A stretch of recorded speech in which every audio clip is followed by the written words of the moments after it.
Hi viewers. ஒரு மாசமா வந்து ஒரே ஈவெண்ட்னு போய் ஒரே அலைச்சலா இருந்து என் ஸ்கின் எல்லாம் ரொம்ப டல்லா டயர்டாகி நானும் ஒரு கருத்துக்குட்டி மாதிரி ஆயிட்டேன். ஸோ அதனால என்ன பண்ணலாம் அப்படிங்கும்போது நம்மளோட நவிகாஸ் ஆஸ்தெட்டிக் கிளினிக்கா அங்கே வந்து ஒரு கன்சல்டிங் வந்து கேட்டு போகலான்னு சொல்லிட்டு அவங்க ராதிகாட்ட வந்து கேட்டேன். வந்துட்டு இந்த மாதிரி ஆமாக்கா உங்கள் ஸ்கின்லாம் ரொம்ப டல்லா டயர்டாக இருக்கிறதுனால ரொம்ப ஒரு மாதிரி டேன் ஆயிருக்கு. ஸோ இங்கே வந்து நீங்கள் ஒரு ட்ரீட்மெண்ட் பண்ணிக்கோங்க அப்படின்னாங்க. ஸோ ஃபர்ஸ்ட் சிட்டிங்கே நான் பண்ணினேன். பார்த்தீங்க அப்படின்னா ரொம்ப பிரைட்டாக இருக்குது. ஸோ என்ன ட்ரீட்மெண்ட் கொடுத்தாங்க அப்படிங்கிறது நம்ம ராதிகாட்ட கேட்டுக்கலாம் வாங்க. ஹாய்க்கா சொல்லுங்க.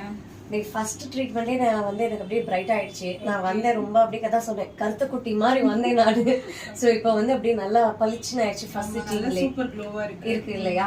ஸோ என்ன ட்ரீட்மெண்ட் எனக்கு இப்போ நாங்கள் உங்களுக்கு வந்து டெர்மா பிளானிங் ஹைட்ரா ஃபேஷியல் பண்ணியிருக்கோம். இது வந்து ப்ரோ ஹைட்ரா ஃபேஷியல். ஸோ இது என்ன பண்ணணும்னு பார்த்தீங்கன்னா டீடானிங் பண்ணியிருக்கு, தென் ஹைட்ரேட்டிங் பண்ணியிருக்கு, எக்ஸ்ஃபோலியேஷன் பண்ணியிருக்கு, தென் வந்து சூப்பர் க்ளோ, அதாவது க்ளோ இன்ஃபியூஷன் பண்ணியிருக்கோம். ஸோ இப்போ